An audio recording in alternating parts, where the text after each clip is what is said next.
আগের ভিডিওতে আপনাদের দেখিয়েছিলাম তারাপীঠের ৮টি টুরিস্ট স্পট। আজ আপনাদের ঘুরে দেখাবো আরও ৫টা মতো জায়গা, যেটা তারাপীঠের খুবই কাছে। একদিন হাতে থাকলে সহজেই ঘুরে আসতে পারবেন এই জায়গাগুলি। তো প্রথমেই আমরা চলে এসেছি নলহাটিতে মা নলাটেশ্বরীর মন্দিরে। পুরাণ মতে মা দুর্গার ৫১ অংশের এক অংশ অর্থাৎ কণ্ঠনলী পড়েছিল এই স্থানে। তারপর রামশরণ দেবশর্মা পান্ডা স্বপ্ন পান মায়ের। স্বপ্ন পেয়ে মাকে সেবা ও পূজা শুরু করেন। মা এখানে ত্রিনয়নী কালিকা রূপে পূজিত হন। তো আমরা ওখানে পৌঁছেই প্রথমেই ডালা নিয়ে নিলাম পুজো দেওয়ার জন্য। মন্দিরের ঠিক অপোজিটেই একটা ডালার দোকান রয়েছে, যেখানে বিভিন্ন মূল্যের ডালা রয়েছে। সেখান থেকেই একটা ডালা নিয়ে আমরা চলে আসলাম মন্দিরে। মন্দিরের ভেতরটা অপূর্ব, পরিবেশটাতেই একটা অদ্ভুত রকমের শান্তি বিরাজ করে, দেখলেই মন ভরে যায়। আর এই হলো মায়ের মূর্তি।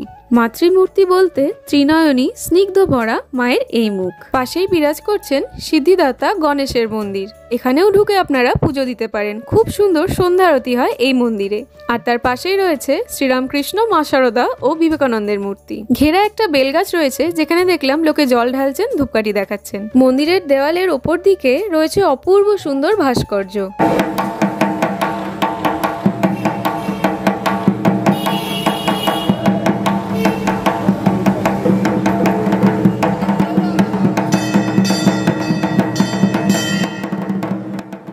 মন্দিরের ঠিক সামনেই রয়েছেন পাতাল ভৈরব। আচ্ছা বলে রাখি, আমরা এসেছি এখানে তারাপীঠ থেকে। আমাদের গাড়ি ভাড়া করা ছিল, মানে টোটো ভাড়া করা ছিল।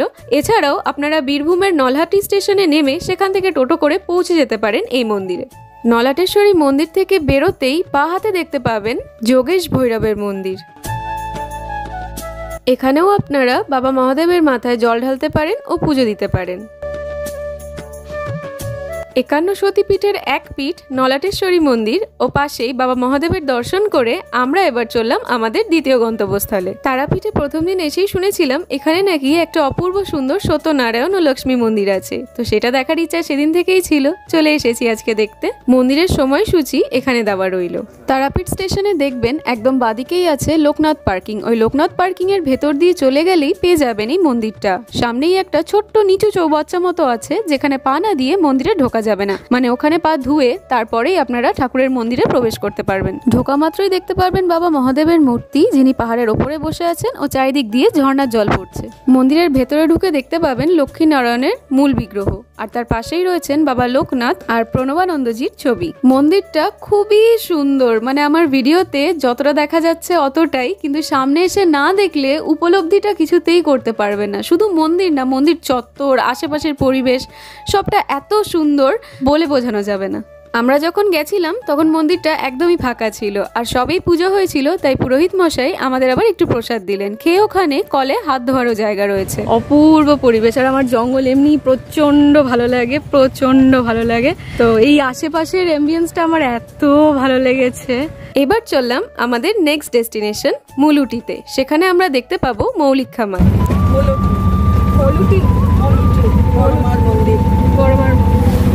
উনি হচ্ছেন এই মায়ের বোন, তারাপীঠের মায়ের আমাদের বড় বোন।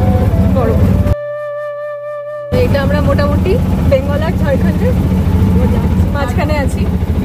আমাদের যিনি অটো কাকু আছেন উনি বললেন যে ঝাড়খণ্ডে উঠতেই রাস্তা নাকি খুব ভালো। মুলুটি মায়ের মন্দির কিন্তু ঝাড়খণ্ডেই অবস্থিত, আর যেই গ্রামে এই মন্দির অবস্থিত সেই গ্রামটার নাম হচ্ছে মুলুটি গ্রাম। তাই অনেকেই মৌলিক্ষা মায়ের মন্দিরকে মুলুটি মন্দিরও বলে থাকেন।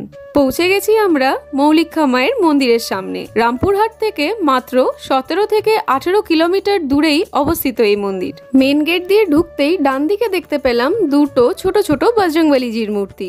কলকাতা থেকে যারা যাবেন তারা রামপুরহাট স্টেশনে নেমে অটো বা যে কোনো গাড়ি ধরেই পৌঁছে যেতে পারেন এই মন্দিরে। আর যারা তারাপীঠ থেকে আসবেন তারা তো যে কোনো অটো টোটো পাবেনই এই মন্দির অবধি। তবে অটোতে কিন্তু একটু দামাদামি করে নেবেন। ৪০০ থেকে ৫০০ টাকার মধ্যে ৪-৫টা স্পট আরামসে ঘুরে দেখিয়ে দেবে।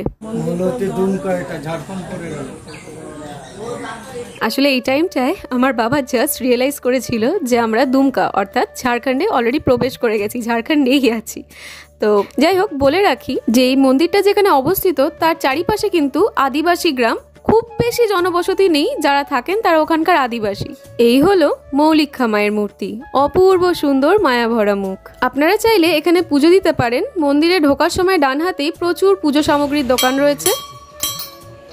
আর এখানে একটা শিব মন্দিরও রয়েছে।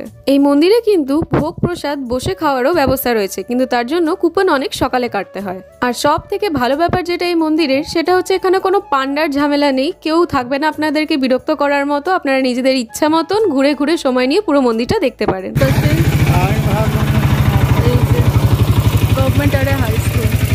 আর ট্রিপসের মাঝখানে চা ইজ ম্যান্ডেটরি। আমি তাই দেখলাম। এঁকেছে না না, ও ঠিক আছে, থাকে এঁকেছে, ছোট মানুষ। আজকের মতন মন্দির দর্শন সেরে এবার আমাদের তারাপীঠেই লজে ফেরার পালা। তবে এই গ্রামের রাস্তাগুলো কিন্তু চমৎকার, জায়গাগুলো কিন্তু দেখতে হবে।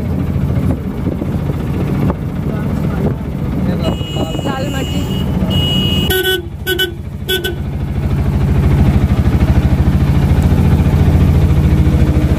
রাস্তার মাঝখান দিকেও যায়।